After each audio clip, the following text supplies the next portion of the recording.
MTA International, reaching the corners of the earth.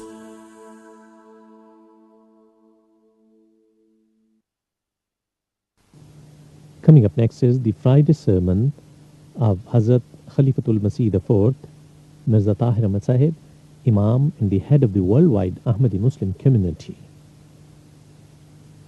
اب حضرت مرزا طاہر احمد صاحب خلیفۃ المسیح الرابع امام جماعت احمدیہ ایدہ اللہ تعالی بنص العزیز کا خطبہ جمعہ ہوگا.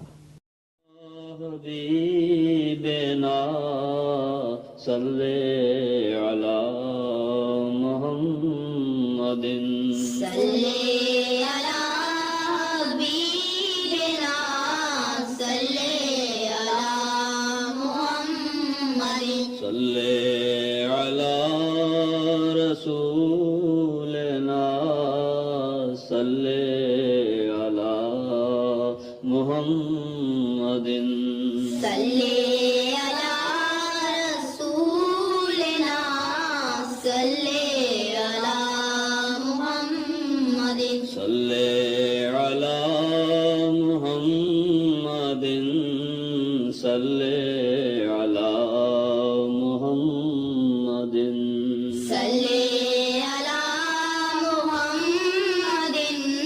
صلی علی محمد صلی علی محمد صلی. اللہ اکبر اللہ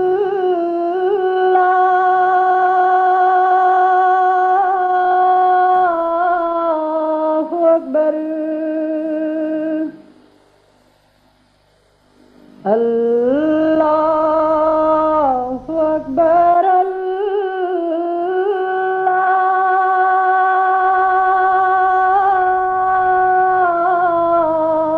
اکبر. اشہد ان لا الہ الا اللہ. اشہد ان لا الہ الا اللہ. اشہد ان محمد رسول اللہ.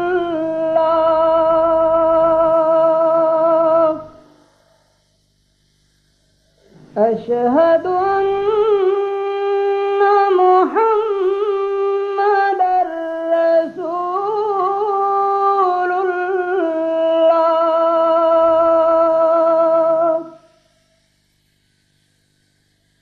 حی علی الصلاۃ.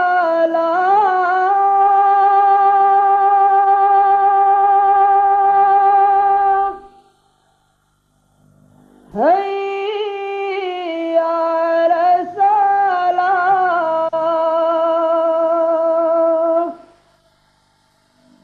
حی علی الفلاح.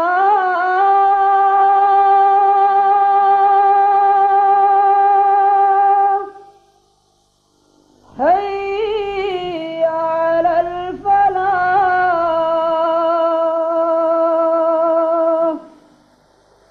اللہ اکبر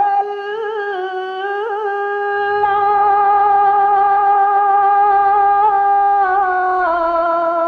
اکبر. لا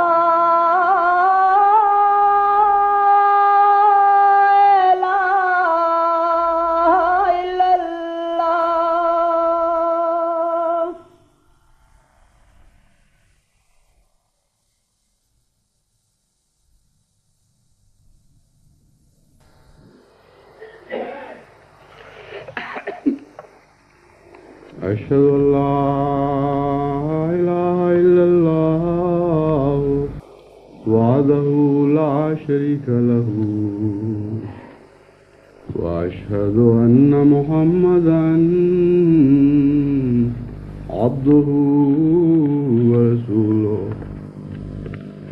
أما أما بعد فأعوذ بالله من الشيطان الرجيم بسم الله الرحمن الرحيم الحمد لله رب العالمين الرحمن الرحيم مالك يوم الدين إياك نعبد وإياك نستعين اهدنا الصراط المستقيم صراط الذين أنعمت عليهم غير المغضوب عليهم ولا الضالين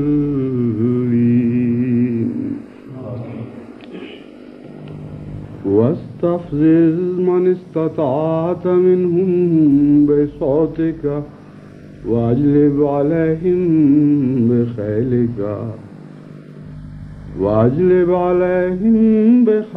ورجلك وشاركهم في الأموال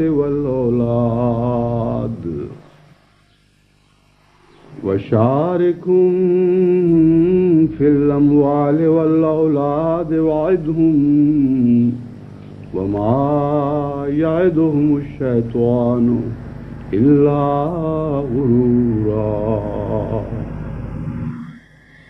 إن عبادي ليس لك عليهم سلطان وكفى بربك وكيلا.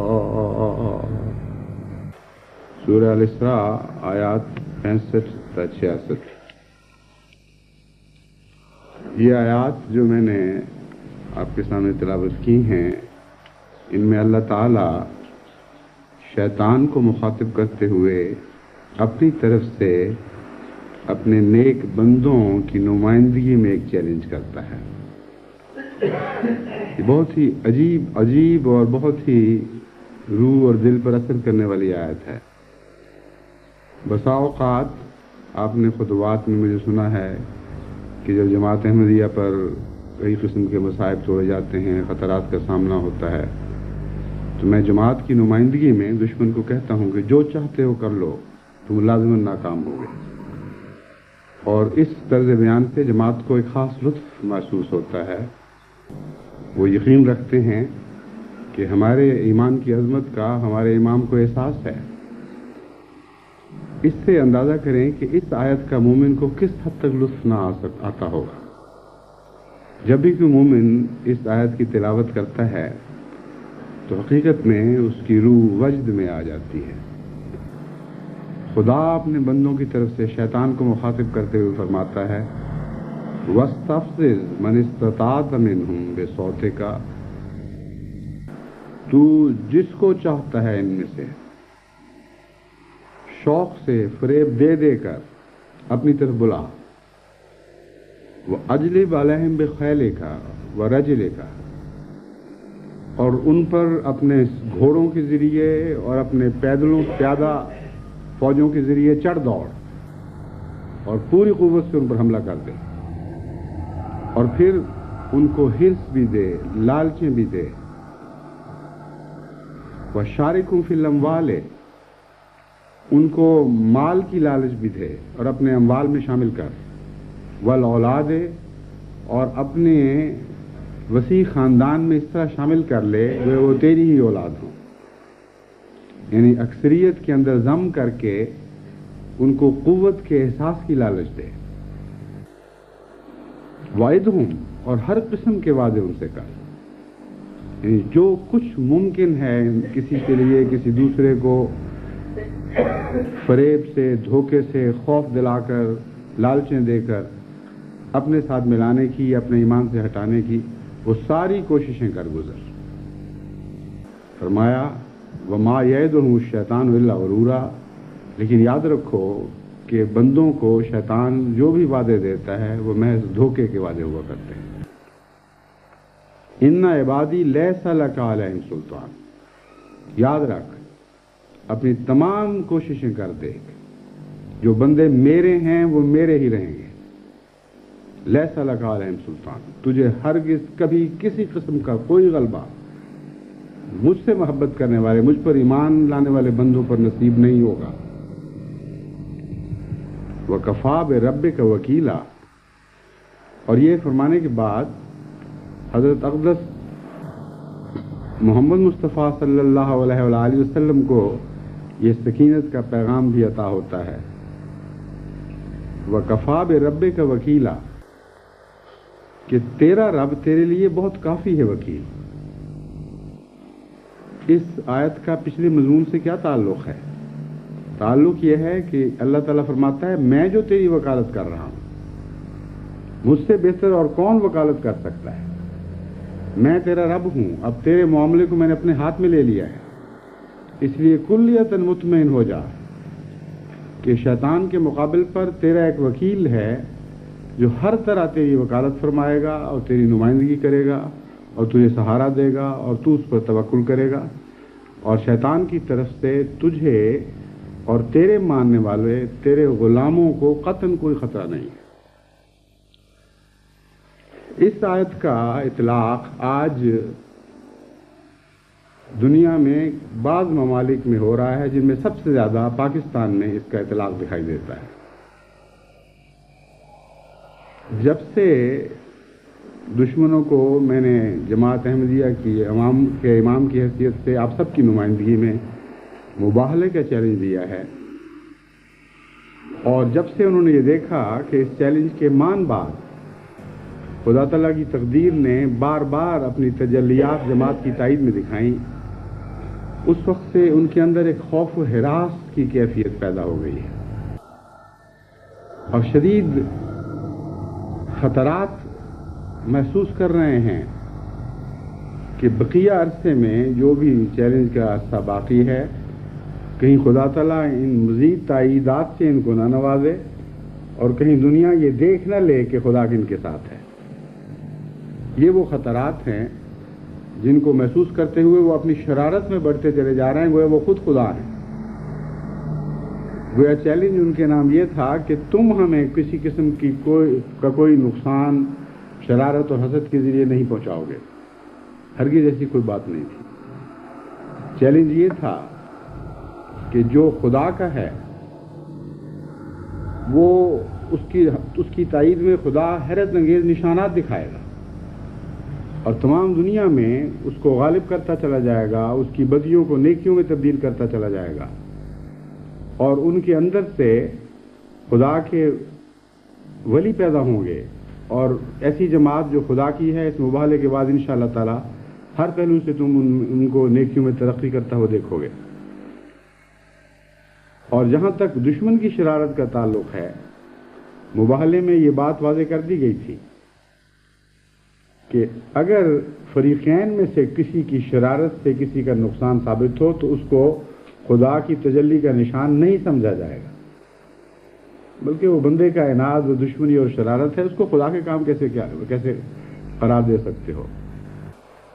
بس اپنے ہاتھ میں انہوں نے جماعت کو نقصان پہنچانے کی ذمہ داری لے کر فی الحقیقت اس بات کا اعلان کر دیا ہے کہ ان کا کوئی خدا نہیں جو ان کی نمائندگی میں جماعت کو نقصان پہنچائے، ان کا کوئی ولی ایسا نہیں جو ان کی پشت پناہی کرتے ہوئے ان کی طرف سے جماعت کو ایذا پہنچائے۔ اس لیے انہوں نے کہا خدا نے تو ہمارے لیے کرنا کچھ نہیں، ہم کیوں نہ اپنے ہاتھ میں لے لیں امن و امان کے حالات اور جبر و تشدد کے ہتھیار، اور ان ہتھیاروں سے مظلوم احمدیوں کے امن اور سکون کو برباد کر دیں، اور پھر دنیا کو یہ کہیں کہ دیکھو مباہلے کے نتیجے میں ان کو کیا کیا نقصان پہنچے ہیں۔ یہ ہے وہ فتنہ جو آج کل پاکستان میں بڑی تیزی کے ساتھ پھیلایا جا رہا ہے، اور طرح طرح کے مظالم اور شرارت کے شاخسانے چھوڑ کر کوشش کی جا رہی ہے کہ احمدیوں کے خلاف ایک عام طوفان بدتمیزی کھڑا ہو جائے، اور اسی قسم کے کثرت کے ساتھ پھیلے ہوئے فسادات برپا ہوں جیسے 1953 میں یا اس سے پہلے 33-34 وغیرہ میں برپا ہوتے رہے۔ اس کے جواب میں نے غور کیا کہ میں ان کو کیا پیغام دوں، تو میری توجہ اس آیت کی طرف مبذول ہوئی۔ مجھے خیال آیا کہ خدا تعالیٰ نے تو ایسے موقع پر وکالت اپنے ہاتھ میں لے لی، اب تو خدا اور شیطان کا مقابلہ ہے، بس بجائے اس کے کہ میں اپنی آواز میں آپ کی نمائندگی کر کے اس دشمن کو کوئی پیغام دوں، میں نے سوچا کہ اسی آیت کی روح سے، اسی آیت کے الفاظ میں جو خدا تعالیٰ نے یوں معلوم ہوتا ہے جیسے ایسے ہی موقع کے لیے صادر فرمائی ہے، ایسے ہی موقعوں پر اطلاق پانے کے لیے صادر فرمائی ہے، میں دشمن کو جواب دوں کہ جو کچھ تم سے ہو سکتا ہے کر گزرو، اپنے سوار بھی دوڑا دو احمدیوں پر، اپنے پیدل بھی دوڑا دو، آوازیں دے کر ان کو دھوکہ دے کر اپنی طرف بلاؤ، ان کو لالچیں دو، ان کو ہر قسم کے تحفظات مہیا کرنے کی کوشش کرو، ان کو بتاؤ کہ تم اگر اکثریت میں شامل ہوگے تو تم ہماری اولاد کی طرح ہو جاؤ گے، ہماری کثرت میں حصہ دار بن جاؤ گے، اور جو دھوکہ دینے کے وعدے ہیں تم کر گزرو۔ لیکن اول یہ کہ خدا متنبع فرما رہا ہے کہ شیطان کے سارے وعدے دھوکے اور فریب کے وعدے ہوا کرتے، اور یہ امر واقعہ ہے، ہم نے اس سے پہلے دیکھا ہے بارہا فتنوں اور فسادوں کے وقت بعض لوگوں کو احمدیت کے دشمنوں نے سہارے دیے ہیں، جھوٹے وعدے دیے ہیں، اور اچانک اٹھا کر زمین سے آسمان تک پہنچا دیا ہے، اور پھر ایسا چھوڑا ہے کہ مڑ کر دیکھا بھی نہیں ان کی طرف، اور ان کی ساری زندگی ذلت اور رسوائی میں قطع گزری ہے۔ بس خدا تعالیٰ نے ضمناً ہمیں یہ بھی مطلع فرما دیا کہ جو لوگ بے وقوفی میں ان کے وعدوں اور لالچوں کے دھوکوں میں آئیں گے، دھوکے میں مبتلا ہوں گے، ان کا کوئی انجام نہیں ہے۔ یہ لوگ بے وفا لوگ ہیں، یہ اپنوں کا، جن کو اپنا سمجھتے ہیں، ان کا ساتھ دینے والے بھی نہیں، ان کو چھوڑ دیا کرتے ہیں۔ چنانچہ ایک نہایت عبرتناک واقعہ جماعت کی تاریخ میں محفوظ ہے کہ عطا اللہ شاہ صاحب بخاری نے ساری عمر جماعت احمدیہ کی مخالفت میں زبان چلائی اور حد کر دی ظلم اور صفاقی کی۔ زبان سے جس حد تک ظلم توڑا جا سکتا ہے عطا اللہ شاہ صاحب بخاری نے ساری عمر ایسا ہی کیا، اور مسلمانوں نے جب تک ان میں جان تھی، جب تک بولنے کی ہمت تھی، خوب ان کا ساتھ بھی دیا، بڑے بڑے عظیم الشان جلسے ہوئے، اور بہت بہت مال اور دولت بھی ان پر نشاور کیے گئے، لیکن انجام بالآخر ایسا ہوا کہ جب وہ بوڑھے ہو گئے تو سب نے ان کا ساتھ چھوڑ دیا۔ جب وہ فالج سے بیمار ہو گئے اور حالت یہ تھی کہ بمشکل زبان چلتی تھی اور جسم فالج ادھر تھا، تو احمدی تو ان کی عیادت کے لیے جاتے تھے اور ان کو پوچھتے تھے اور پوچھا کرتے تھے کوئی ضرورت ہو مدد کی تو ہمیں بتائیں، لیکن باقی سارے جو ان کو مجاہد اعظم کہتے تھے اور آج بھی کہہ رہے ہیں، ان کا ساتھ چھوڑ چکے تھے۔ چنانچہ مولانا غلام باری صاحب سیف نے واقعہ ایک مضمون کی صورت میں لکھا ہے اور بارہا سنایا بھی کہ وہ ایک دفعہ خود اپنے بعض ساتھیوں کو لے کر عطا اللہ شاہ صاحب بخاری کی عیادت کے لیے گئے اور ان سے حال پوچھا، تو انہوں نے اپنی زبان نکال کر انگلی کی طرف سے اس کی طرف اشارہ کرتے ہوئے بتایا کہ یہ کتیا جب تک بھونکتی رہی اس وقت تک میں قوم سے داد پاتا رہا، جب اس کتیا میں بھونکنے کی سکت باقی نہیں رہی تو سب نے مجھ کو چھوڑ دیا۔ ایسے عبرتناک الفاظ انہوں نے اپنے متعلق کہے، اپنے منہ سے زبان کو کتیا کہہ کر، فصیح و بلیغ تو تھے، اور جس قسم کی فصاحت و بلاغت تھی اس کا اظہار اسی ایک فقرے سے ہو جاتا ہے، لیکن اس میں ایک بڑا بھاری عبرت کا نشان ہے۔ بس خدا تعالیٰ فرماتا ہے وَمَا يَعِدُهُمُ الشَّيْطَانُ إِلَّا غُرُورًا، شیطان وعدے تو دیتا ہے اور دے گا، لیکن دھوکے اور فریب کے سوا اس کے وعدوں کی کوئی حقیقت نہیں۔ وفا اگر ہے تو خدا میں ہے جو تمہارا مولا ہے، خدا کے سوا کسی میں کوئی وفا نہیں۔ یہ کہنے کے بعد کتنے عزم اور کتنی شان کے ساتھ مومنوں سے اپنی توقعات کا اظہار فرماتا ہے۔ یہ ہے اس آیت کی شان جس پر دل فدا ہو جاتا ہے خدا کے عظمت اور اس کے جلال اور اس کے جمال کے حضور فرماتا ان عبادی لیس لک علیہم سلطان، اے بے وقوف، اے دھوکہ دینے والے، خود کس دھوکے میں مبتلا ہے؟ تجھے کیا خبر میرے بندے ہیں کیا؟ وہ مجھ سے کبھی بے وفائی نہیں کریں گے، وہ کبھی میرا ساتھ نہیں چھوڑیں گے، جو چاہتا ہے کر گزر، میرے بندے میرے رہیں گے، تجھے ان پر کسی قسم کا کوئی غلبہ نصیب نہیں ہوگا۔ سلطان کو نکرہ رکھ کر یہ شان پیدا کر دی گئی کہ اس مضمون کو بہت وسیع فرما دیا۔ مطلب یہ ہے کہ پورا غلبہ تو الگ دور کی بات ہے، تجھے میرے محبت کرنے والے، مجھ پر فدا ہونے والے، مجھ پر ایمان رکھنے والے بندوں پر ادنا سا غلبہ بھی نصیب نہیں ہوگا، کبھی تیرے نہیں ہو سکتا۔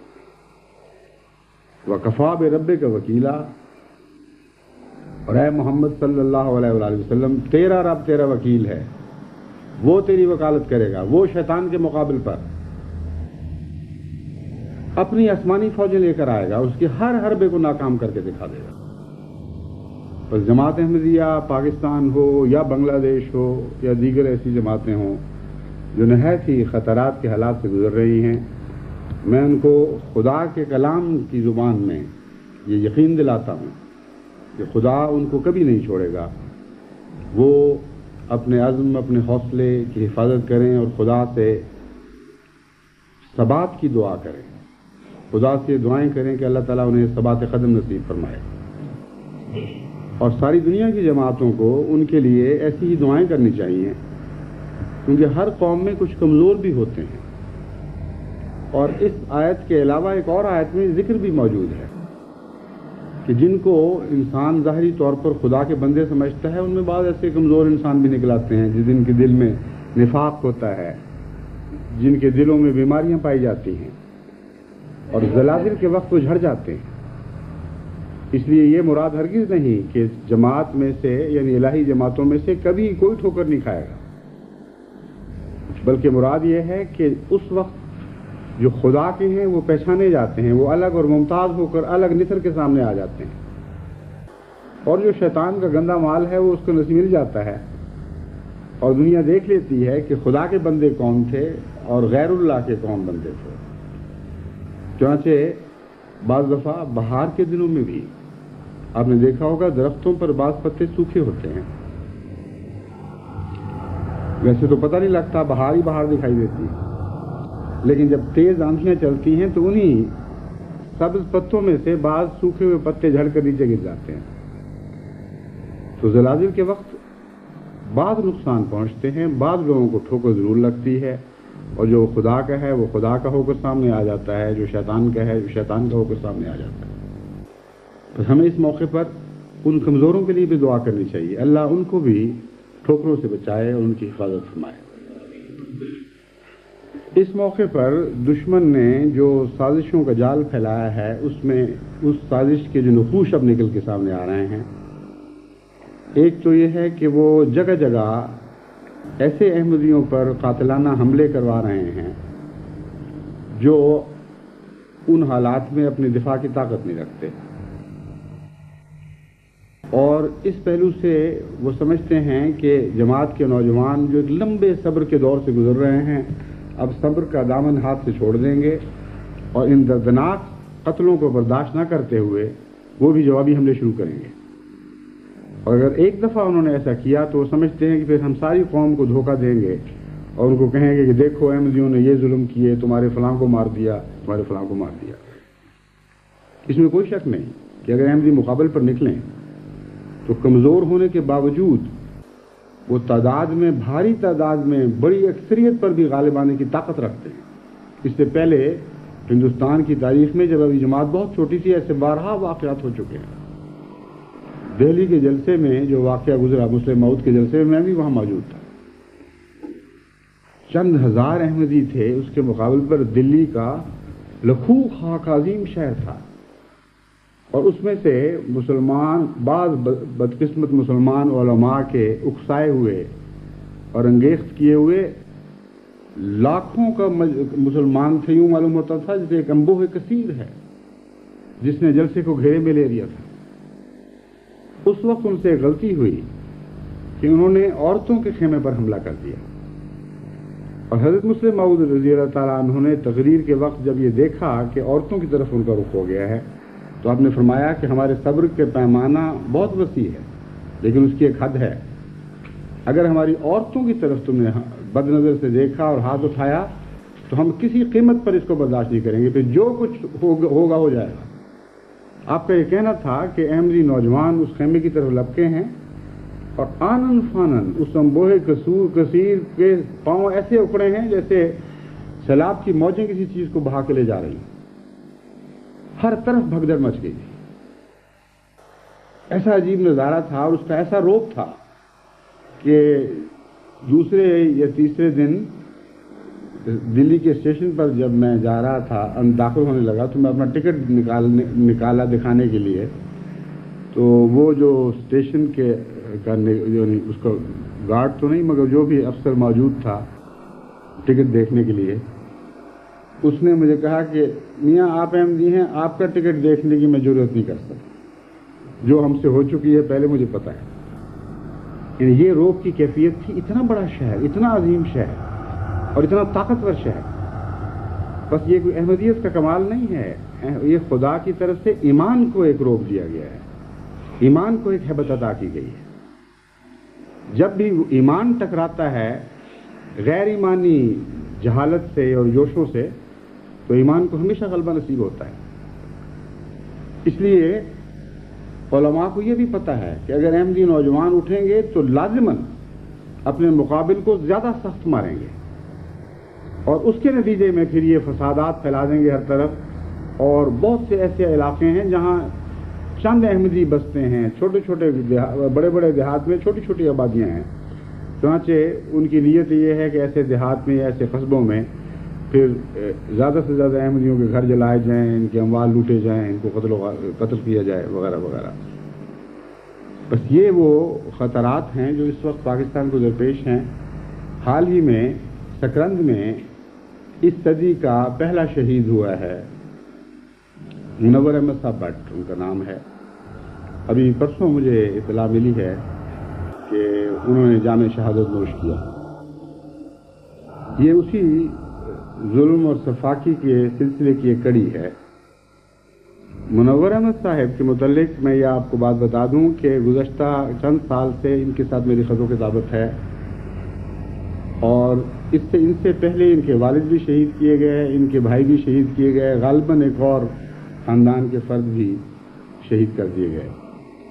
سکرند کی جماعت چھوٹی سی جماعت ہے جس میں یہ گھر ہے جو خاص طور پر احمدیت کی فدائیت میں نمایاں ہے۔ دیہات میں ارد گرد بھی احمدی ہیں، ان پر بھی حملے ہوئے، بہت سے لوگوں نے زمینیں چھوڑ دی، بیچ کر دوسری جگہ منتقل ہو گئے۔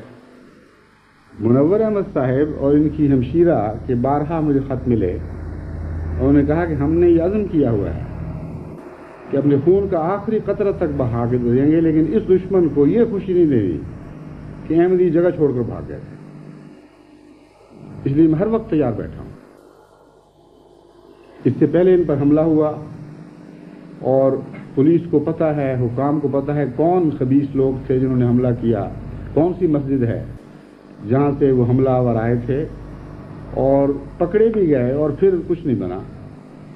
چنانچہ ان حکومت کی حوصلہ افزائیوں کے نتیجے میں ابھی چند دن پہلے وہی قاتلوں کا گروہ آیا ہے اور دن دہاڑے ان پر فائرنگ کر کے وہیں ان کو جام شہادت عطا کر دیا۔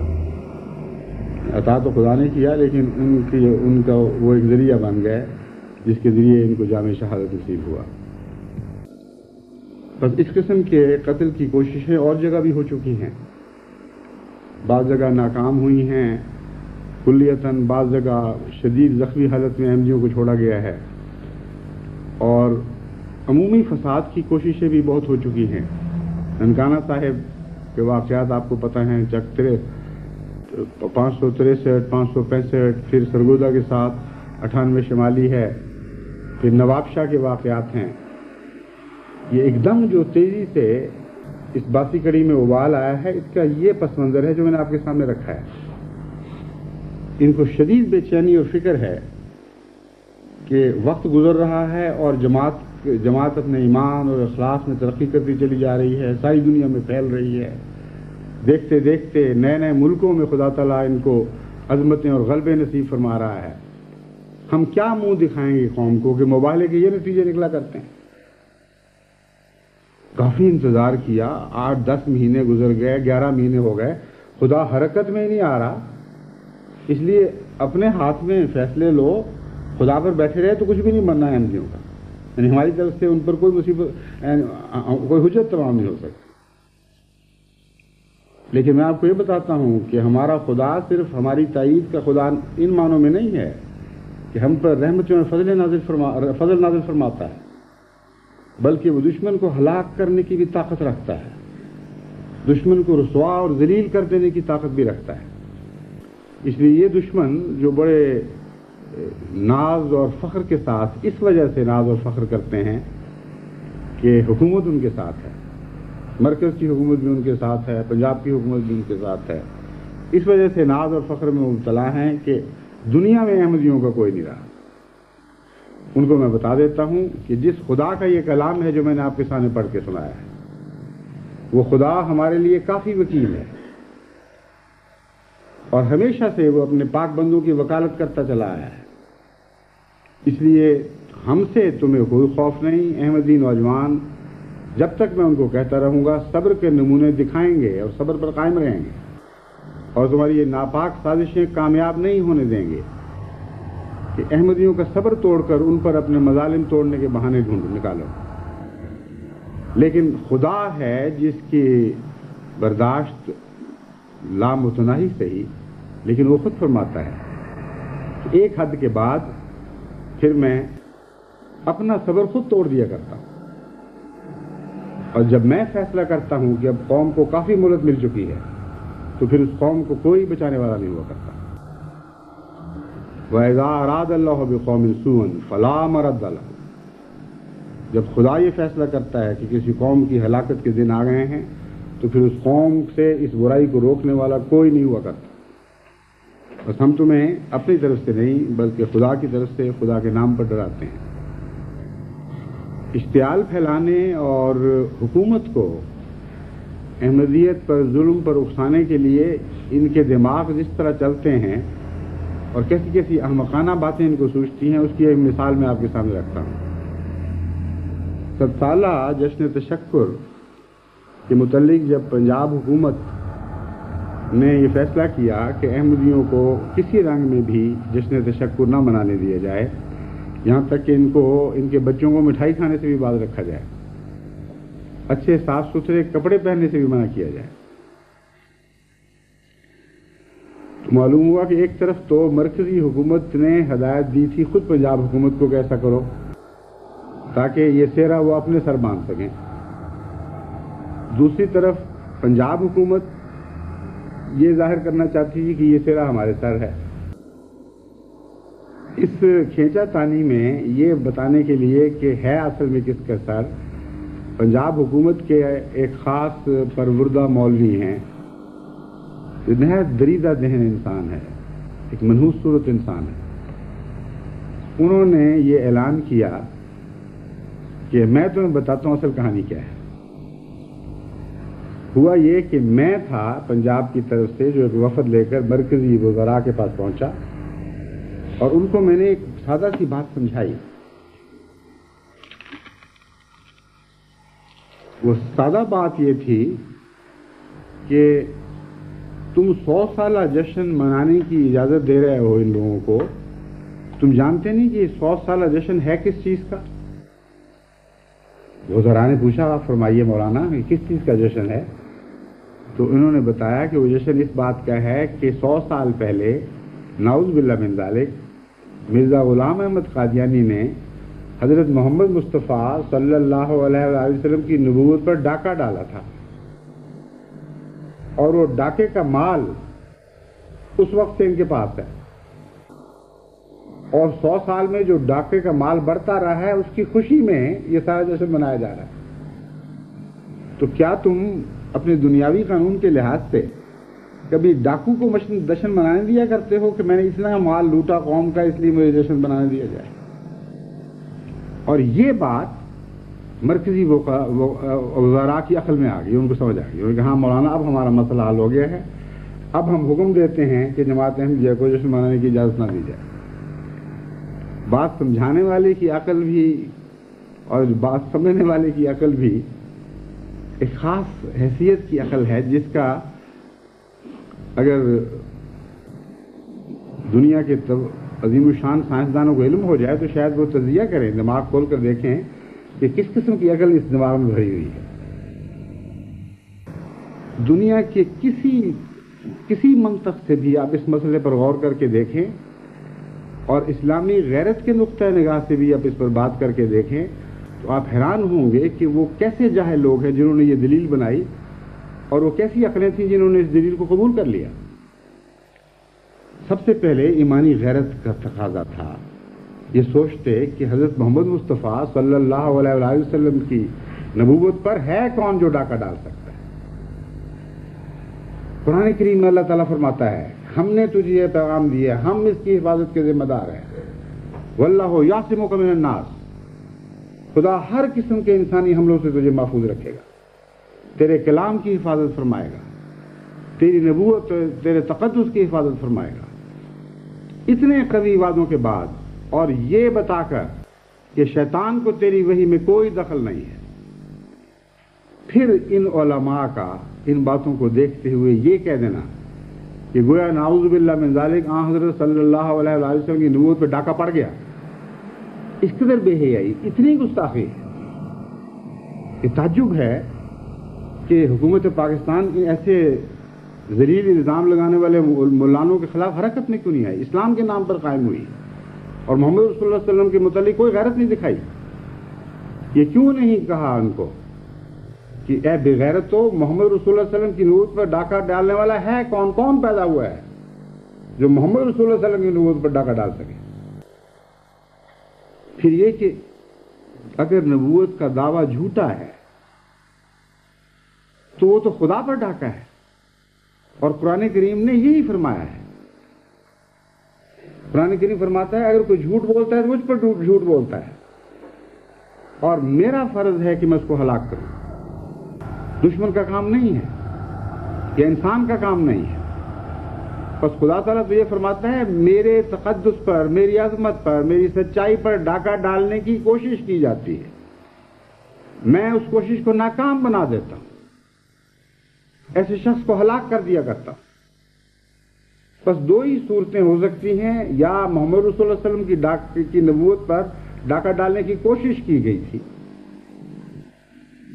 اگر کوشش کی گئی تھی تو خدا فرماتا ہے میں اس کوشش کو کبھی کامیاب نہیں ہونے دوں، لیکن ایسی شکل نہیں ہے۔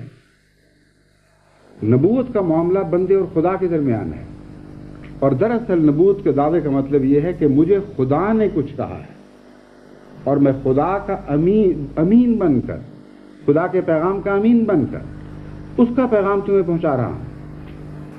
اس صورتحال میں اصل ڈاکہ خدا تعالیٰ کے تقدس اور اس کی عظمت پر ان معنوں میں ہے کہ ایک بیہودہ بات کی کوشش کی گئی، اس سے زیادہ اس کی کوئی حیثیت نہیں۔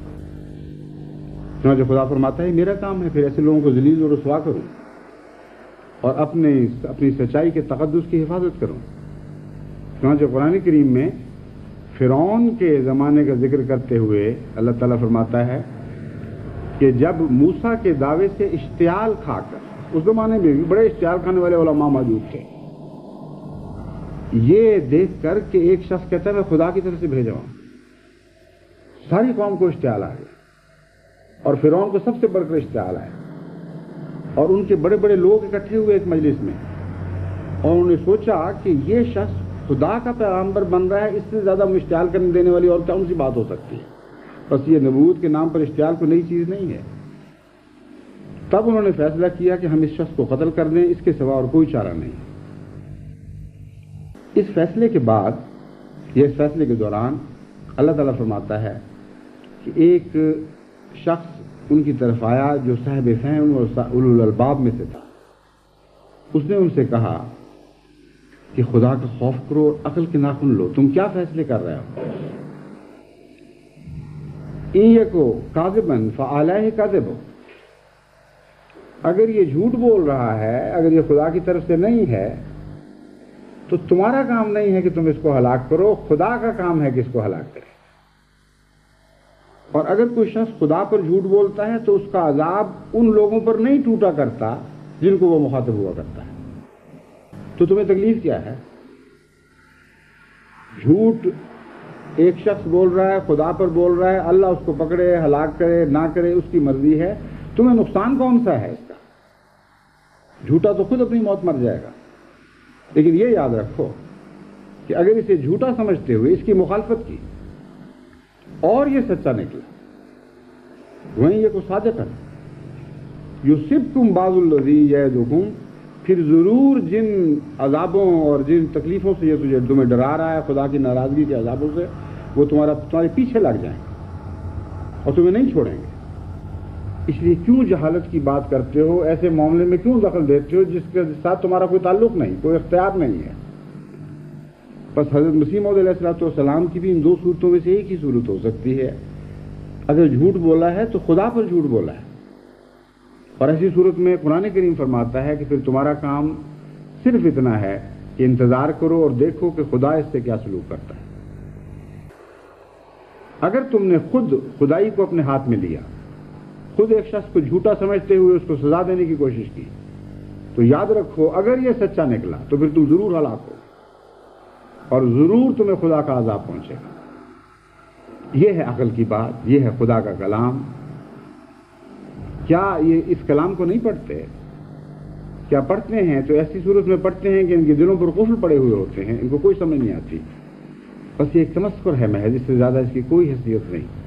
جہالت کی حد ہے اس قسم کی دلیلیں پیش کرنا، اور پھر جہالت کی حد ہے اس قسم کی دلیلیں قبول کر لینا۔ اس دلیل کو آگے بڑھائیں۔ کئی لوگ ہیں جو جھوٹے خداؤں کی عبادت کرتے ہیں یا جھوٹ خدا ہونے کے دعوے کرتے ہیں۔ اگر رسول کی عزت اور غیرت کا سوال ہے تو خدا کی عزت اور غیرت کا سوال اس سے بڑھ کر ہے۔ پھر کیوں تم ان لوگوں پر حملہ نہیں کرتے؟ کیوں ان پر ٹوٹ نہیں پڑتے؟ کیوں ان کو جشن منانے دیتے ہو؟ ہر سال ہندوستان میں میلے لگتے ہیں اپنے بتوں کے نام پر، کبھی کسی دیوی کے نام پر، کبھی کسی دیوی کے نام پر، اور دیوالیاں منائی جاتی ہیں۔ مسلمان علماء کو چاہیے کہ چڑھ دوڑے ہندوستان کے اوپر اور کہیں کہ تم ڈاکے کے جشن منا رہے ہو، تم نے ہمارے خدا کی خدائی پر ڈاکے ڈالے ہوئے ہیں، ہم ہرگز تمہیں یہ جشن نہیں منانے دیں گے۔ اس وقت ان کی غیرت کہاں چلی جاتی ہے؟ جھوٹ بولتے ہیں الف سے یہ تک، ان کے دعوے جھوٹے، ان کے اعمال جھوٹے، ان کی غیرتیں جھوٹی، محض فساد کی نیت ہے، اس کے سوا ان کی کوئی نیت نہیں۔ ایک طرف تو اس قسم کے حملے جماعت پر ہو رہے ہیں، اور دوسری طرف بین الاقوامی سازشیں جماعت کی طرف ہر طرف سے سر اٹھا رہی ہیں۔ کچھ ایسی سازشیں ہیں جن کا آپ کو علم ہے، یعنی میں نے باتیں پہلے بھی کی ہوئی ہیں، کچھ ایسی ہیں جن کا آپ کو ابھی پورا علم نہیں، لیکن جماعت ان کی نگرانی کر رہی ہے۔ اور جیسے کہ میں نے اس سے پہلے بیان کیا تھا، امر واقعہ یہ ہے کہ زمین کے کسی دور کے ملک میں بھی اگر کسی سوکھے ہوئے پتے کے نیچے بھی مخالفت کا کوئی کیڑا سرکتا ہے تو اللہ تعالیٰ ایسا انتظام فرما دیتا ہے کہ اس کی آواز مجھ تک پہنچتی ہے، اور اس کے خلاف دفاعی کارروائیوں کے لیے میں مستعد ہو جاتا ہوں، اور ساری جماعت میرے ساتھ مستعد ہو جاتی ہے۔ اس لیے ہم غافل نہیں ہیں، ہم عالم الغیب و شہادہ کے غلام ہیں، اور اسی کے علم اور اسی کی شہادت کے اس کی غیب اور شہادت کے علم کے نتیجے میں اللہ تعالیٰ ہمیں بھی بصیرت عطا فرماتا ہے۔ اس لیے جماعت ہر طرف سے مستعد اور ہوشیار ہے، اور میں جماعت کو مزید مستعد اور ہوشیار کرنا چاہتا ہوں۔ ان سازشوں کا ایک نیا شاخسانہ بہائیت کا جماعت احمدیہ پر حملہ ہے۔ جماعت احمدیہ کو دنیا کی نظر میں ذلیل کرنے کے لیے اور یہ دکھانے کے لیے کہ بہائیت بھی ان سے آدمی نوچ سکتی ہے، پاکستان میں ایک ایسی سازش کی گئی جس کی جڑیں دراصل غیر ملکوں میں ہیں، اور اس سازش کا اصل شکار مسلمان عامت الناس ہیں، اور ان کو پتہ نہیں کہ کیا ہو رہا ہے ان کے ساتھ۔ جب سے امریکہ کا غلبہ ہوا ہے پاکستان پر، ہر قسم کے جاسوسی کے اڈے وہاں قائم ہوئے ہیں، اور ان میں ایک بہائیت بھی ہے، اور وہ بہائیت جو پہلے سر پھینک کر خاموشی سے بمشکل اپنی زندگی کے دن کاٹ رہی تھی، اب اپنی حدود سے اچھل اچھل کر پاکستان کی گلیوں سڑکوں میں نمودار ہو رہی ہے۔ توجہ ان سے پھیر کر جماعت کی طرف منتقل کرنے کے لیے یہ سازش کی گئی کہ علماء کو یہ بتایا جا رہا ہے کہ ہمارا حملہ جماعت احمدیہ پر ہے، اس لیے تم ہمارا ساتھ دو۔ چنانچہ اس سے پہلے ایک واقعہ ہوا جس میں 2-3 بدنصیب اور پہلے سے معلوم شدہ منافقین نے بہائیت کو قبول کر لیا، اور اس کو بڑی شان کے ساتھ پاکستان کے اخباروں نے نمایاں سرخیوں کے ساتھ پیش کیا، اور ان سرخیوں میں علماء شامل تھے لگوانے میں۔ وہ یہ فخر ہو رہا ہے کہ بعض لوگ یعنی چند 2, 3, 4 حضرت محمد مصطفیٰ صلی اللہ علیہ وآلہ وسلم کی غلامی سے نکل کر اور خدا تعالیٰ کی وحدانیت کے تصور سے نکل کر بہاءاللہ کو خدا ماننے والے پیدا ہو گئے ہیں، اس لیے جشن مناؤ۔ امر واقعہ یہ ہے کہ اس کے سوا اس سے کوئی معنی نہیں بنتے۔ اس واقعہ کے اور شاخسانے چونکہ پھوٹ رہے ہیں، اس لیے میں آج مختصراً آپ کو بہائیت کے متعلق بتانا چاہتا ہوں کہ جماعت احمدیہ کی اس فتنے پر نظر ہے، اور گزشتہ 4-5 سال سے میں بڑی تفصیل کے ساتھ اس کا مطالعہ کروا رہا ہوں، اور ان کی سازشوں پر نظر رکھتے ہوئے ان کی کنہ معلوم کرنے کی کوشش کر رہا ہوں کہ ان کے پیچھے کیا ہے اور ان کی حقیقت کیا ہے۔ چنانچہ دن بدن ایسے شواہد سامنے آتے چلے گئے جن سے معلوم ہوتا ہے کہ یہ یا CIA کے ایجنٹس ہیں یا یہود کے ایجنٹس ہیں، اور عالمی سازش ہے ایک دنیا میں جاسوس بنانے کی، اور ان کا نظام الف سے یہ تک دھوکہ دہی اور لالچ پر مبنی ہے۔ اس کی تفاصیل میں اس وقت جانے کا وقت نہیں، لیکن میں مختصراً آپ کو بتاتا ہوں کہ امریکہ میں ان کا سب سے بڑا معبد ہے، اور اتنا عظیم الشان، اتنا شاندار کہ اس پر کروڑوں روپیہ خرچ ہوا ہے، اور گنتی کے جس کو پنجابی میں 2.5 ٹوٹرو کہتے ہیں، گنتی کے چند انگلیوں پر گنے جانے والی تعداد ہے وہاں بہائیوں کی، اس سے زیادہ نہیں۔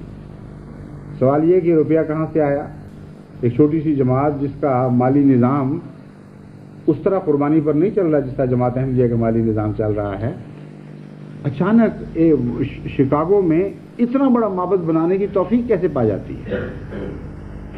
پھر جب میں نے ان کا جائزہ لیا تو پتہ چلا کہ دنیا میں ہر جگہ جہاں جہاں یہ بڑے عظیم اپنے معبد بنا رہے ہیں، وہاں ان کی گنتی کی چند ایک کے سوا زیادہ تعداد نہیں، اور یہ وہیں نفوذ پا رہے ہیں جہاں جہاں امریکہ کا نفوذ بڑھ رہا ہے۔ چنانچہ ساؤتھ پیسیفک میں، پاپوا نیوگنی میں، سولومن آئلینڈ میں، سموآ آئلینڈ میں، اور ایسے چھوٹے چھوٹے دور دراز جزائر میں یہ اپنی کوششیں کر رہے ہیں، اور وہی وہ علاقے ہیں جہاں اس وقت امریکن دفاعی اڈے قائم ہو رہے ہیں۔ اسی طرح بعض دوسرے اور ممالک میں جن کے متعلق ہم پوری تفصیل سے جائزہ لے رہے ہیں، وہاں بہائیت اپنی جڑیں قائم کرنے کی کوشش کر رہی ہے، لیکن جڑیں تو نہیں کہنا چاہیے، عمارتیں بن رہی ہیں وہاں اور دکھاوے ہو رہے ہیں، لیکن عملاً تعداد وہی چند ایک سے زیادہ نہیں۔ حضرت مسلم موعود رضی اللہ تعالیٰ عنہ نے اپنی زندگی میں جو تحقیق کی تھی، تو پہلی دفعہ مجھے ان سے یہ نقطہ ملا کہ بہائیوں کو جس ملک میں آپ پوچھیں کہ یہاں تو آپ 2-4 ہیں صرف، اتنی بڑی طاقت آپ کے پاس کہاں سے آ گئی، اتنا پیسہ کہاں سے آ گیا، تو جواب دیتے ہیں کہ ہم یہاں نہیں، ہم فلاں جگہ طاقتور ہیں، اور فلاں جگہ طاقت کا حال جا کے دیکھو تو وہاں جواب ملتا ہے کہ ہاں یہاں نہیں، ہم فلاں جگہ ہیں۔ اس لیے جہاں جہاں آپ ان کے پیچھے پہنچیں گے وہاں سے آگے کوئی اور جگہ بتائیں گے کہ ہم وہاں طاقتور ہیں۔ اور اس پہلو سے جب میں نے جائزہ لیا تو 100% حضرت مسلم موعود کا یہ تخمینہ درست نکلا ہے۔ پاکستان میں آج کل امریکی اڈوں کے نفوذ کی وجہ سے ان کا نفوذ بڑا ہے، اور اب جو آخری حملہ انہوں نے ربوہ پر کرنے کی کوشش کی ہے، اس کی میں تفصیل آپ کو بتاتا ہوں۔ اس سے مزید اس خیال کو تقویت ملی کہ ان کی پشت پناہی امریکہ کر رہا ہے۔ وہاں ایک ایسا خاندان آباد ہے جس کی گھر کی مالکہ ایرانن ہیں۔ نواب شاہ ضلع میں ایک مخلص احمدی ہوا کرتے تھے، آغا عبداللہ خان۔ ان کی ایک شادی ایران میں ہوئی تھی اور وہ ایرانی خاتون نے احمدیت قبول کی اور وہاں بعد ان کی وفات کے بعد ربوہ میں آباد ہوئیں۔ ان کے ہر قسم کے بچے ہیں۔ ایک امریکہ میں بچے ڈاکٹر ہدایت ہیں، ان کو تو میں جانتا ہوں اللہ کے فضل سے، نہایت مخلص اور نمونے کے ڈاکٹر، بنی نوع انسان کے سچے ہمدرد اور خدا تعالیٰ سے محبت کرنے والے، جماعت کی خاطر قربانیاں کرنے والے۔ اس لیے اس ذکر میں ان کو کہیں متہم نہ سمجھ لیں، اس لیے میں تفصیل سے ان کا دفاع کر رہا ہوں۔ باقی اولاد کچھ کسی قسم کی، کچھ کسی قسم کی، میں تفصیل سے نہیں جانتا۔ کچھ دن ہوئے ان کے گھر میں بہائیوں کی ایک میٹنگ ہوئی اور اس میں بہائیوں کا جو سب سے بڑا سربراہ تھا وہ امریکن تھا، اور وہ مرتد جس کا میں نے ذکر کیا ہے وہ اپنے ایک دو ساتھیوں کے ساتھ وہاں پہنچا اور یہ امریکن ان کی سرپرستی میں وہاں گیا اور انہوں نے اسکیم یہ بنائی وہاں بیٹھ کے کہ ربوہ کے قریب سیدوں کو لالچ دے کر، غیر معمولی روپیہ دے کر وہاں سے کوئی زمین حاصل کی جائے۔ وہاں ایک 10 بیڈز کا، 10 بستروں کا ہسپتال قائم کیا جائے۔ اس ہسپتال کا سربراہ وحید قریشی، جو پہلے احمدی کہلاتا تھا اور مرتد ہے، وہ اس کا نگران اعلیٰ بھی ہو اور اس کا روپیہ کمانے والا بھی وہی ہو، اور اس طرح ایک فتنے کا جال پھیلا کر جو کمزور اور غریب احمدی ہیں اور جو دلوں کے بیمار ہیں ان کو خرید لیا جائے، ان کو لالچیں دی جائیں اور اس طرح دکھایا جائے دنیا کو کہ احمدیت پر بہائیت نے ایک بہت ہی کامیاب حملہ کیا ہے، اور اس طرح وہاں جاسوسی کا اڈا بھی امریکہ کا قائم ہو جائے گا۔ یعنی یہ اندازے ہیں، لیکن حالات اسی طرف اشارہ کر رہے ہیں کہ یہی اسکیم ہے، یہی مقصد ہے۔ لیکن اسکیم جو میں نے بتائی ہے، یہ نقوش جو آپ کے سامنے رکھے ہیں یہ درست ہیں، یہ سازش وہاں کی گئی۔ جہاں تک جماعت احمدیہ کے رد عمل کا تعلق ہے، ہم دیگر علماء کی طرح خدا کے بندوں کو اپنی جاگیر نہیں سمجھتے اور اپنی ملکیت نہیں سمجھتے۔ دین کے معاملے میں ہم یقین رکھتے ہیں کہ ہر شخص آزاد ہے، لیکن اگر غربت سے فائدہ اٹھا کر کسی کا دین خریدنے کی کوشش کی جائے تو تکلیف ضرور ہوتی ہے۔ لیکن اسی آیت میں اس بات کا بھی جواب ہے، اگر چند کمزور اور منافق احمدی جو ہر مجلس میں، ہر قوم میں ہوا کرتے ہیں، ہر شہر میں ہوا کرتے ہیں، یعنی احمدی کے لحاظ سے نہیں، منافقت کے لحاظ سے میں کہتا ہوں، ایسے لوگ ہر جگہ ملتے ہیں۔ مدینے کے متعلق اللہ تعالیٰ قرآن کریم میں فرما رہا ہے، حضرت محمد مصطفیٰ صلی اللہ علیہ وسلم کی موجودگی میں وہاں منافقین ہوا کرتے تھے۔ تو غلام آقا سے تو بڑھ سکتا ہی نہیں، اس کے پاؤں کا غلام ہوتا ہے، اس کی جوتیوں کا غلام ہوتا ہے، اس لیے اس سے آقا کے مقابل پر بڑا سلوک نہیں ہو سکتا۔ اس لیے اگرچہ اہل ربوہ نے بڑی ہمت دکھائی ہے، غیر معمولی شجاعت دکھائی ہے، بڑی وفا کے کام کیے ہیں، لیکن یہ میں نہیں کہہ سکتا کہ ان میں کوئی بھی شیطان کا بندہ نہیں ہے۔ ان میں منافقین ہوں گے، اور وہی منافقین ہیں جن پر یہ حملہ ہوگا۔ اس لیے ہماری کوشش تو یہی ہوگی کہ ان کو بھی بچایا جائے، لیکن اگر کچھ ان کے ساتھ چلے جاتے ہیں تو جن کو خریدنا چاہتے ہیں شوق سے خریدیں۔ جو ان کا امام بنا ہے وہ بھی تو خریدا ہی گیا تھا۔ اس شخص کے متعلق میں آپ کو بتاؤں کہ کیا واقعہ ہوا۔ وحید قریشی اس قسم کا ایک انسان ہے جس نے بار بار جماعت میں نفوذ حاصل کرنے کی شدت کے ساتھ کوشش کی۔ اللہ تعالیٰ شفیع اشرف صاحب مرحوم کو جزا دے، وہ بڑے زیرک انسان تھے۔ بحیثیت ناظر امور عامہ وہ مجھے رپورٹیں کرتے رہے کہ یہ شخص شدید منافق ہے اور کوئی چال ہے اور کوئی سازش ہے، اس لیے اس کو اوپر نہیں آنے دینا۔ اور یہ شدید ان کے خلاف گالیوں کے خط لکھتا رہا اور شکایتیں کرتا رہا کہ ایسے ایسے لوگوں کی وجہ سے جماعت ٹھوکریں کھاتی ہے اور فتنے پیدا ہوتے ہیں. کس قسم کے ناظر تم نے بنائے ہوئے ہیں؟ وہ تقوی اور انصاف سے خالی ہیں, وہ اچھے لوگوں کو آگے نہیں آنے دیتے. اور وحید قریشی کا خیال تھا کہ اس قسم کی یک طرفہ باتوں سے وہ مجھے بیوقوف بنا لے گا, گمراہ کر لے گا, اور میں شفیع اشرف صاحب کو حکم دوں گا کہ فوری طور پر اس کو جماعت میں بہت آگے لے آیا جائے اور اس کے سپردے کر دیے جائیں. یہ تو سوال ہی نہیں پیدا ہوتا تھا.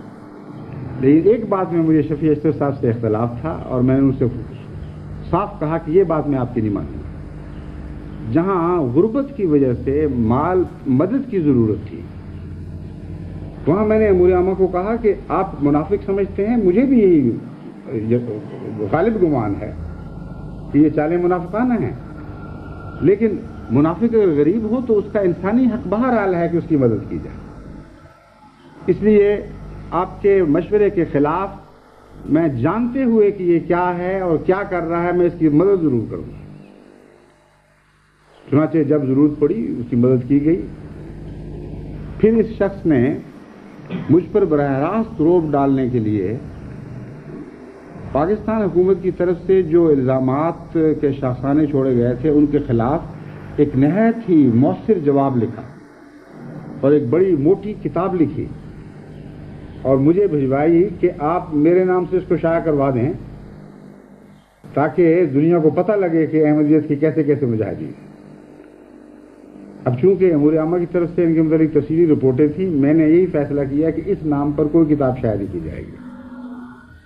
اب اندازہ کریں کہ اگر یہ شائع ہو جاتی تو پھر انہوں نے بہائیوں نے اعلان کرنا تھا, کیونکہ اطلاعیں ایسی مل رہی تھیں کہ پہلے سے ان کا وہاں واسطہ تھا اور روا میں شرارت کے اڈے بنائے جا رہے تھے. تو انہوں نے اعلان کر دینا تھا کہ اتنا عظیم الشان عالم دین جس نے حکومت پاکستان کا جواب لکھا تھا بالآخر بہائی ہو گیا ہے. اے مسلم احمدی نوجوانوں, آ جاؤ اس کے پیچھے, چھوڑ دو احمدیت کو. اس سے زیادہ اور کون احمدیت کو جان سکتا ہے؟ یہ تھی اصل خباثت اور سازش جس کے متعلق اللہ تعالیٰ نے پہلے سے ہی ہماری حفاظت فرما دی. اور باوجود بار بار کے ان کے لکھنے کے اور اس انداز میں شکوے آ گیا کہ گویا میری ساری محنتیں ضائع گئیں, آپ نے کچھ بھی نہیں کیا. میں نے کہا جن سے میں جواب لکھوا رہا ہوں ان کو میں نے آپ کی کتاب دے دی, اگر کوئی اچھا نقطہ ہے تو لے لیں اس میں سے, اور جو جواب مجھے خود سجھا رہا ہے وہ میں خطبوں میں دے رہا ہوں. مجھے کیا ضرورت ہے آپ کی کتاب شائع کرنے کی. پھر یہ بالآخر بھائی ہو گئے اور روا سے بھاگ کر کسی قصبے میں جا کر بھائیت کا اعلان کیا, اور ان کی بیوی کا رونے پیٹنے کا دردناک خط آیا کہ کیا قیامت آ گئی ہے. اس پر یا ان کی طرف سے لکھا ہوا تھا کہ میری بیوی نے, مجھے اب یاد نہیں بیوی کا خط تھا, انہوں نے لکھا تھا کہ میری بیوی کا یہ رد عمل ہے اور گھر میں ایک کوہرام مچا ہوا ہے اور وہ دعائیں کر رہی ہے. میں نے ان کو لکھا, میں نے کہا میں بھی آپ کے لیے دعا کرتا ہوں, آپ بیمار ہیں جو کچھ بھی ہے, لیکن میں نہیں چاہتا کہ آپ کا حقیقی اور دائمی نقصان ہو, کیونکہ جس خاندان سے آپ تعلق رکھتے ہیں ان میں نیکیاں تھیں. آپ کے والد نے بڑی قربانیاں دی ہوئی ہیں احمدیت کے لیے, آپ کی والدہ نیک خاندان سے تعلق رکھتی ہیں, ان کے بھائی واقف زندگی ہیں, یعنی اس کے ماموں, اور لمبا عرصے سے وفات سے سلسلے کی خدمت کر رہے ہیں. میں نے کہا میں نہیں چاہتا کہ آپ کا نقصان ہو, اس لیے میں بھی دعا کر رہا ہوں, اللہ آپ کو ہدایت دے. کچھ دنوں کے بعد خط آیا کہ مجھے ہدایت مل گئی ہے اور میں نے فیصلہ کر لیا ہے کہ بہائیت جھوٹی تھی اور اب میں احمدیت میں دوبارہ شامل ہونا چاہتا ہوں, مجھے شامل کر لیا جائے. میں نے دعائیہ خط لکھا, میں نے کہا شامل ہو جائیں, لیکن یاد رکھیں کہ ایمان کے بعد ارتداد اور ارتداد کے بعد پھر ایمان اور پھر ارتداد اگر ہو اور اسی حالت میں انسان ہلاک ہو تو بہت ہی بڑا خطرناک سودا ہے. اللہ آپ کو استقامت بخشے, سچے دل سے ایمان نصیب فرمائے. ساتھ ہی انہوں نے مجھے یہ پیشکش کر دی کہ میں اب بہائیت کے خلاف ایک عظیم الشان کتاب لکھنا چاہتا ہوں, اور میں پہلے اس سے لکھا تھا کہ بتائیں کون سا آپ کا عالم ہے جو میرے مقابل پر احمدیت کو سچا دکھائے. میں بہائیت کے متعلق مناظرہ کروں گا اور وہ احمدیت کے متعلق مناظرہ کرے, اور میرا چیلنج ہے جس کو چاہیں میرے مقابل پر لیں. شفیع اشرف صاحب کا نام خاص طور پر تھا. میں نے کہا تمہاری کوئی حیثیت ہی نہیں، میں بہائیت کی کوئی حیثیت نہیں، مجھے کوئی ضرورت نہیں اس قسم کے تم سے مناظرے کروانے کی. اور جب دوبارہ احمدیت قبول کی تو مجھے لکھا کہ اب مجھے بہائیت کا پتہ لگ گیا. اب آپ دیکھیں کیسا عظیم شان جواب لکھتا ہوں میں بہائیت کے لیے.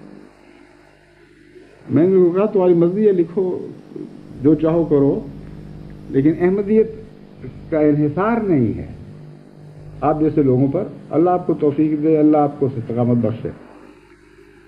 اور پھر یہ اعلان ہو گیا کہ اپنے ساتھ 2-3 اور منافقوں کو لے کر یہ صاحب بہائی بن گیا اور سارے پاکستان میں اخبارات میں شائع ہو گئے. ایک عظیم الشان عالم دین جماعت کا سربراہ بہائیت اختیار کر گیا. اب یہ اس سازش کا اگلا صافہ ہے. تو ایسے لوگوں کو میرا یہی جواب ہے کہ تم جو چاہو کر لو. امریکہ کی طاقت تمہارے پیچھے ہو یا روس کی طاقت پیچھے ہو، یہودی ہوں یا عیسائی ہوں، جو کچھ تم سے کر ہو سکتا ہے کر گزرو. جو خدا کے بندے ہیں، اور میں جانتا ہوں کہ احمدیوں میں بھاری اکثریت اور بہت بھاری اکثریت خدا کے بندوں پر مشتمل ہے. تمہاری تمام شیطانی طاقتیں، تمہارے سارے شیطانی منصوبے ناکام جائیں گے. احمدیوں کے ایمان کے پہاڑ سے سر ٹکرا ٹکرا کر پاش پاش ہو جائے گا، ذلیل اور رسوا ہوں گے. جس طرح عظیم چٹانوں سے سمندر کی لہریں سر ٹکرا ٹکرا کر ناکام ہو جایا کرتی ہیں، اسی طرح تم بھی ٹکراؤ گے اور بکھر جاؤ گے. احمدیت کا کوئی نقصان نہیں کر سکتا. جو گندے اور منافق چند ہیں وہ ہمارے ہیں ہی نہیں. وہ سوکھے پتے سنبھالو. سوکھے پتے تو ایندھن ہوا کرتے ہیں آگ کا. بھٹیارنے ان کو اکٹھا کرتی ہیں اور بھٹیوں میں جھونک دیا کرتی ہیں. اس لیے ان کو پکڑو اور جس بھٹی میں چاہو جلا دو. لیکن خدا کے بندوں پر تمہاری آگ حرام کر دی گئی ہے. اہل ربوہ کو غریب نہ سمجھو، ان میں غریب ہیں لیکن نفس کے لحاظ سے بڑے بڑے امیر، بڑے بڑے عظیم قربانیاں کرنے والے ہیں. بے شمار ان کو لالچیں دی گئی ہیں پہلے بھی، لیکن انہوں نے انکار کر دیا ہے. وہ جماعت جس نے گھر جلوائے ہوں اپنی آنکھوں کے سامنے، ایمان سے نہ پھری ہو، وہ تمہارے گھر عطا کر دینے پر کیسے مان جائیں گے؟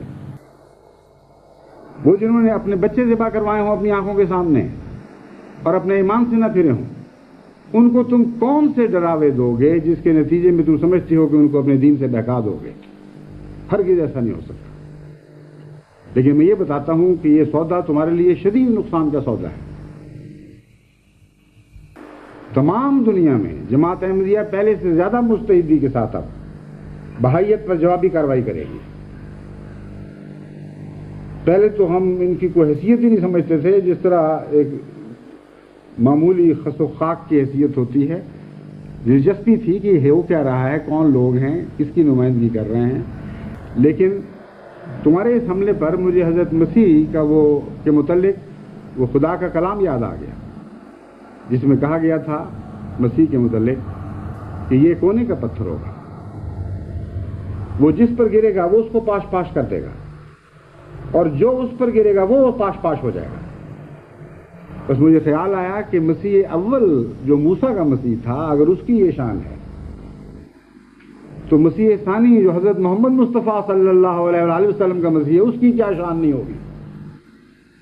بس تم ہم پر گرے ہو ہمیں چکنا چور کرنے کے لیے نہیں، بلکہ اس لیے کہ تم چکنا چور کر دیے جاؤ گے.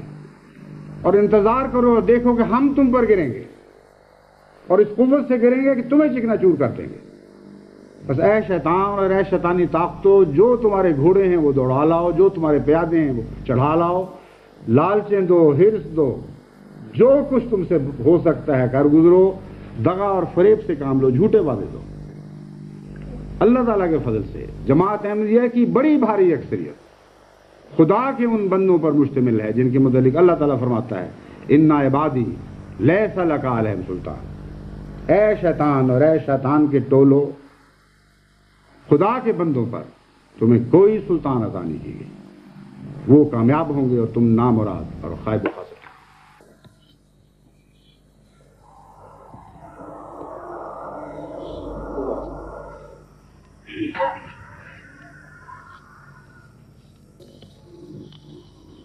الحمدللہ نحمدہ ونستعینہ ونستغفرہ ونؤمن بہ ونتوکل علیہ ونعوذ بالله من شرور أنفسنا ومن سيئات أعمالنا من يهده الله فلا مضل له ومن يضلله فلا هادي له ونشهد أن لا إله إلا الله وحده لا شريك له ونشهد أن محمدا عبده ورسوله عباد الله رحمكم الله إن الله يأمر بالعدل والإحسان وإيتاء ذي القربى وينهى عن الفحشاء والمنكر والبغي يعظكم لعلكم تذكرون اذكروا الله يذكركم وادعوه يستجب لكم ولذكر الله أكبر